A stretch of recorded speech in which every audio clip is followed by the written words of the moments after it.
Sorry. Nadidiri kasi ako kaya ano eh. Halimbawa, eviction night. Hello, mga ka-idol, kumusta kayong lahat? Ang pagbabalik sa ating munting YouTube channel, The Short 01, ilang linggo tayo hindi nakapag-upload. Dahil sa mga nangyayari sa ating mga mahal sa buhay sa Mindanao, at ngayon sa ating pagbabalik, ipagpapatuloy natin ang ating pag-upload ng ating mga video, para sa inyo mga ka-idol. Ating i-review ang isang channel ng ating hinahangaang vlogger dito sa Pilipinas, na si Kong TV. Isa itong sikat at kilala ito sa karamihang mga manunod ng YouTube, at hindi ikaela sa lahat, na naabot na ni Idol Kong TV ang kanyang mga gusto sa buhay. Our hearts beat to the city streets. We began to feel the fire. We ride.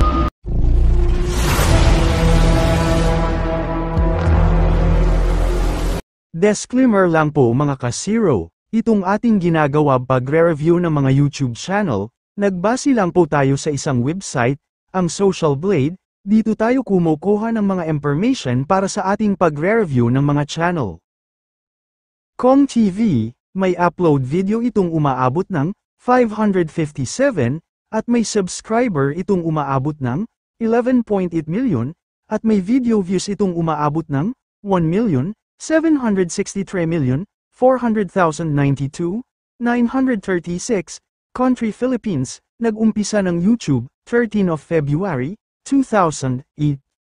Sa Social Blade rank, 34,660, at sa subscriber rank naman ito, umaabot ng 335,000, at sa video views rank naman ito, umaabot ng 7,834, at sa kanyang 30 days subscriber, naka-blank muna ito, ngayong March 26, at sa kanyang video views sa 30 days, mayroon itong 16,256 million, tumataas ito ng 18.0%.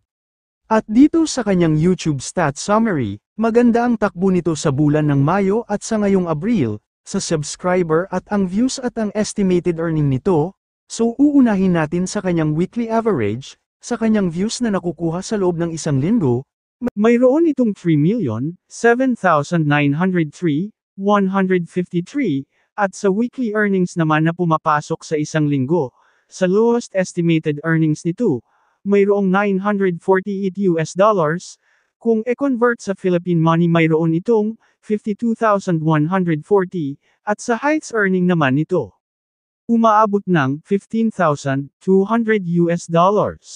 Kung ating i-convert sa Philippine money, mayroon itong 836,000, ang laking pira na ito mga ka-zero, at dito na tayo sa monthly earning nila mga ka-zero, sa lowest earnings, mayroon itong $4,100, kung ating i-convert sa piso.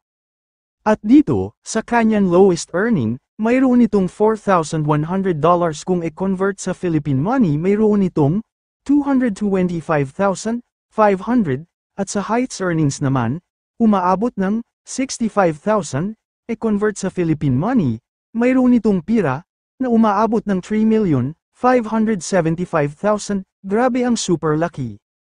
Ulitin ko mga ka-zero, na itong lahat na pagre-review natin sa channel ni Idol Kong TV, base lang ito sa lumalabas sa Social Blade, ngayong April 26, araw na linggo, at paiba-iba ang lumalabas na mga earning everyday po ito. At daghang salamat sa inyong lahat, God bless po.